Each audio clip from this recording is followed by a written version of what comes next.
Assalamualaikum warahmatullahi wabarakatuh. Kembali lagi bersama saya para sahabat Burkil.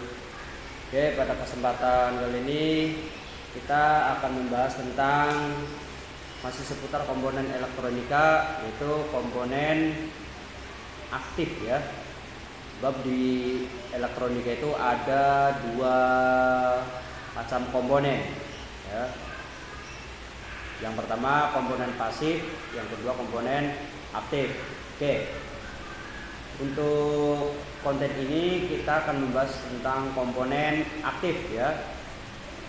Dimana komponen aktif ini komponen yang akan bekerja atau akan aktif ketika suplai tegangan memenuhi ya. Jadi ketika ada sumber tegangan yang memenuhi untuk komponen tersebut, maka nanti komponen tersebut akan aktif atau bekerja sebagaimana mestinya fungsi dari komponen tersebut ya. Oke. Macam-macam untuk komponen aktif itu, yang pertama ada dioda ya, ada transistor. Oke, untuk transistor termasuk komponen aktif ya. Dan bagi teman-teman yang belum melihat cara mengukur komponen transistor termasuk komponen aktif juga, silakan klik video yang ini ya, bisa ditonton. Silakan tonton video yang ini. Kemudian selain transistor juga ada LED ya. LED ini termasuk komponen aktif. Kemudian IC ya. Dari keempat komponen ini, dioda, LED, transistor, dan IC, komponen ini akan bekerja sebagaimana mestinya ketika tegangan suplai memenuhi ya. Ketika tegangan suplai memenuhi. Kita hanya membahas tentang komponen aktif saja ya, tidak secara detail dari masing-masing komponen. Soalnya mengingat waktu.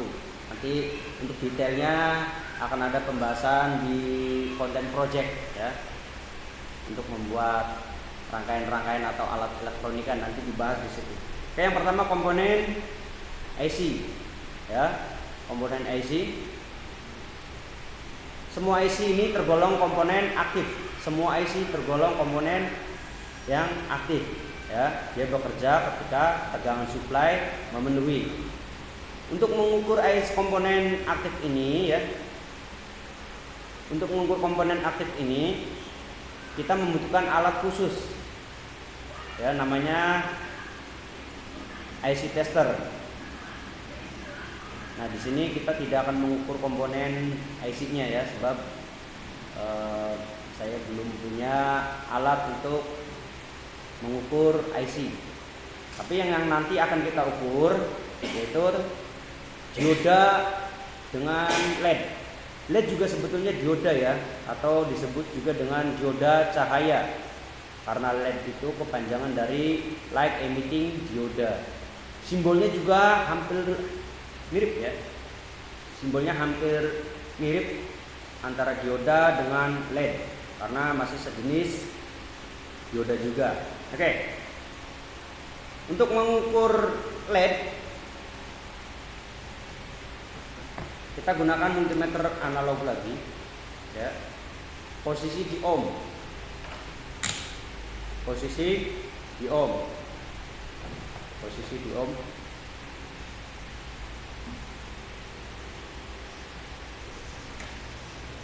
Probe positif kita hubungkan ke probe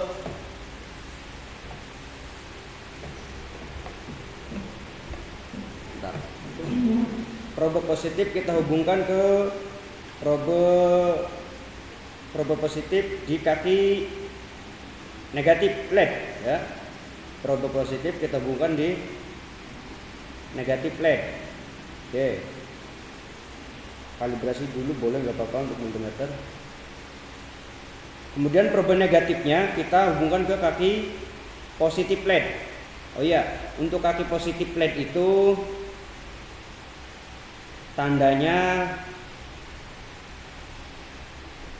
filamen ya, atau bodi filamen yang ada di dalam itu yang berukuran lebih kecil. Kalau yang lebih besar itu berarti kaki negatif LED-nya ya.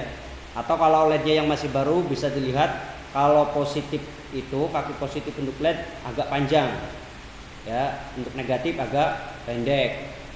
Atau bisa dilihat juga ada bagian seperti kena irisan ya. Kalau ciri-cirinya kaki negatif ada di bagian body LED-nya seperti kena irisan. Nah, itu bagian kaki negatif. Ya, sekarang kita ukur ya. Untuk komponen LED,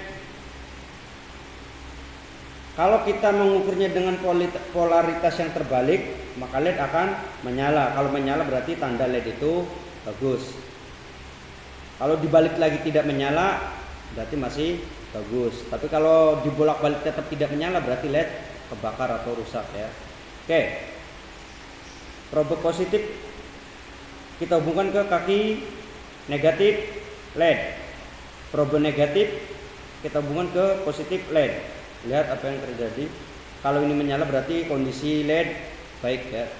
Nah, dia menyala ya. Kita pakainya LED warna, LED RGB. Oke, ini menunjukkan bahwa LED kondisinya baik ya. Fungsi LED itu sebagai indikator ya, sebagai indikator. Kemudian satu lagi, ini dioda rectifier ya, dioda rectifier. Untuk dioda rectifier positif LED-nya, oh ya sudah saya bahas ya. Untuk dioda rectifier itu yang video kemarin saya upload. Bagi yang belum nonton silahkan tonton video ini. Atau ini strip ya, kalau dibalik strip. Ini menunjukkan larangan kalau pada rambu-rambu lalu lintas. Contohnya seperti rambu-rambu lalu lintas seperti ini.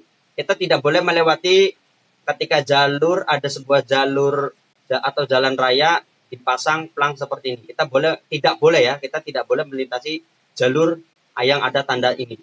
Kita tidak boleh. Nah, ini juga sama berlaku ya. Kita ilustrasinya seperti itu aja. Jadi arah panel ini menunjukkan arah suatu arus yang masuk. Nah, ini kaki positif. Sebentar.